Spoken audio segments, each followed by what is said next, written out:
Did you hear the story about the professor who loved living in a college town because he had a thing for young college girls? But he made it up in his mind a long time ago that he would only deal with girls who did not go to the college where he taught at, so he felt like that would be safe.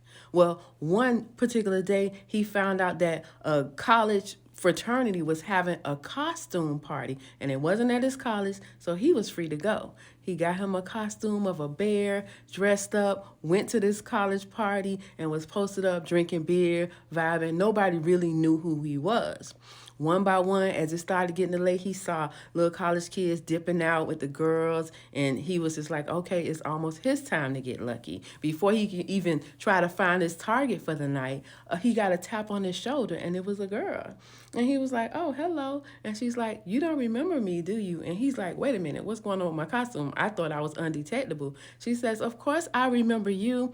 I was in your class a couple of years ago, and I always had a crush on you. And he was like, oh, yeah, did you graduate? And she said, I did.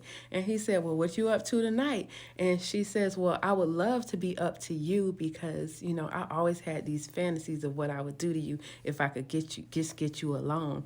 And he was like, okay, well, we can make that happen. Where you want to go? And she said, well, we can go back to my place. And he said, well, who's going to be there?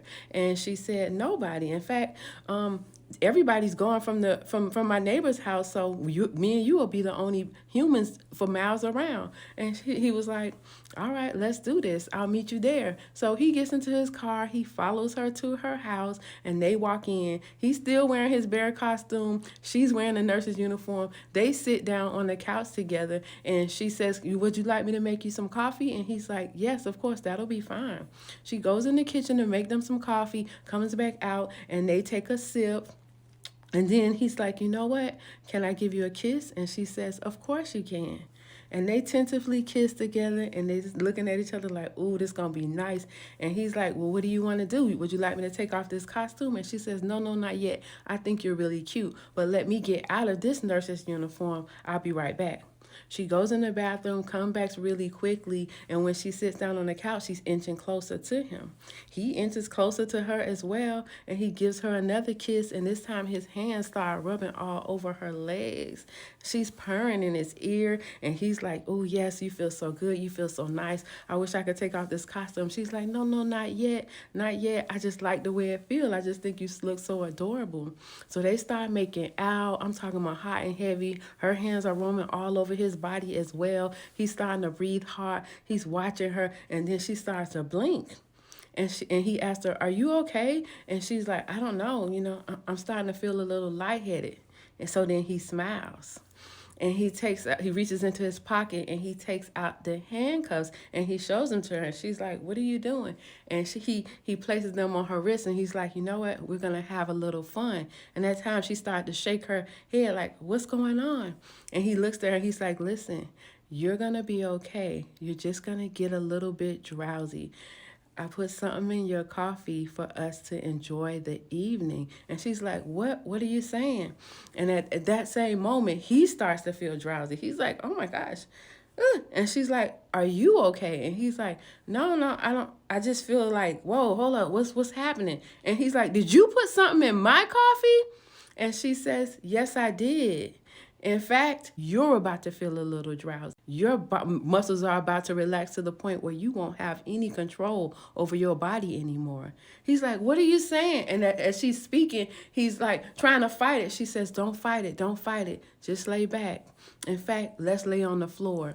As he lays down on the floor, he cannot move his arms or his legs, and he's wondering what in the world this girl got up her sleeves. All of a sudden, he hears a door open and footsteps come out, and he sees above him about 10 young girls, and all of them are holding candles in their hand, and they sit the candles down as they lean over him. Do you remember us? And he's looking around one by one, and he starts to remember.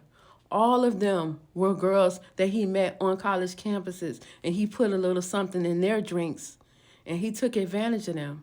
And they said, yeah, I hope you remember that night you made me cry. I hope you remember that night you hurt me. I hope you remember that night you did that to me. And tears just started rolling through his eyes. And the girls are all surrounding him. The candles are burning brightly. The young woman who invited him takes out a knife, shows it to him, and raises it above her head. She smiles down at him, looks at the other girls, and said, "Ladies," as they all raise their knives in the air. She looks down at the man and says, "Well, Professor, welcome to hell."